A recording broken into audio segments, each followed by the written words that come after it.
Can you tell us a little bit about yourself and what made you start FIBI Pasadena? So I started FIBI Pasadena in 2011. The reason why I started FIBI Pasadena was because I wanted to do more investing. I wanted to be more successful as an investor. And I realized that if I ran a club, that I would have the network come to me instead of me always having to go to them. And it really actually worked. That was the thing that was the most exciting about it, was I ended up being recognized as an expert just because I had a club of my own. And I love doing it. I love running a club. I love being in front of people. I love developing a community. I love that my club will help people be more successful as investors. I love it when somebody comes up to me and says, Christina, I did my first deal in your club. And I actually get people who tell me that. I love running a club. I really do. Awesome. What's your opinion on market condition? What trends should investors focus on in the next year? Okay, so specific to this date? All right. Sure.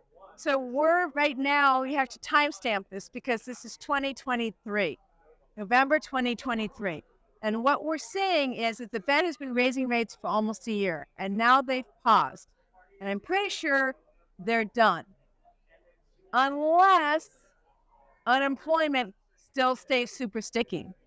But it's already been moving. What should people do? Honestly, you should start being prepared to buy. In the next 6 to 12 months, we're going to have a nice buy-in window, whether it's residential or whether it's industrial or warehouse. You're going to want to, or storage, you're going to want to consider buying. Now, hospitality is recovering, which is nice, so you could consider that, but I wouldn't necessarily buy into office yet. We're going to continue to see a softening in office. Not only do we have the effect of COVID, where people no longer are working in offices, so we have more office space than people who are actually using the office, but we're also now heading into a recession, which means greater loss of jobs. So even less use of office. So you can choose when you want to invest in office. Some might say it's a perfect time, but I would wait a little longer. I'd wait another 2 years maybe to continue to take a look at office. But I would be getting ready to buy. Yeah, thanks for the feedback. What's the biggest loss you've taken on an investment? How are you able to recover financially, emotionally from that? Okay, really great question. So the biggest loss I've ever taken on an investment was almost $1 million on an apartment building in 2009 and 10. And that whole period, 2009, 10, and 11, I'm still emotionally and mentally recovering from that. I am. I still am. I'm not as brave. But more than that, it made me really doubt who I was as an investor. I'm still investing. I've got 4 doors in Indianapolis. I do hard money loans. I have stocks and bonds. I invest in syndicated deals. I still invest. But that sheer bravery, I'm still converting that into a lesson. Here's the lesson I've taken from it. I do residential really well. Residential all day long. When I first started in real estate, it was in residential. When I continued to grow in real estate, it was in residential. What I'm still doing that works, that is successful, is residential. So it hurt me, but I've also been able to truly say, this is my lane. And I'm going to stay in my lane, because that's part of why I took the losses.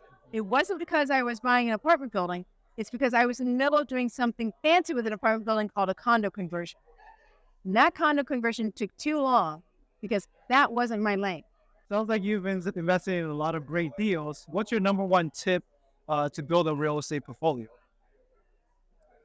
I have several tips for investing in real estate and being successful investing in real estate. But the real tip I have is, one, you actually have to invest. So let's start there. Right? You actually got to do it. Yeah. Second tip is always education and networking. Get yourself educated on what it is you think you're going to be passionate about, and network with people that can help you get there. And I don't care where you start, because maybe you start in residential, but you discover pretty quickly that actually what you want to do is storage units. But the fact is, you started. Any education you get in any asset class is going to serve you. So basically, it's called move forward in your education, networking, and your willingness to actually make that first purchase. Love that answer. What additional takeaway or advice would you have left to share with the audience?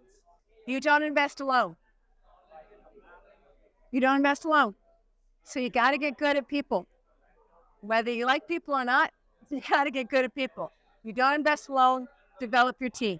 That's what your networking serves you doing, is developing your team.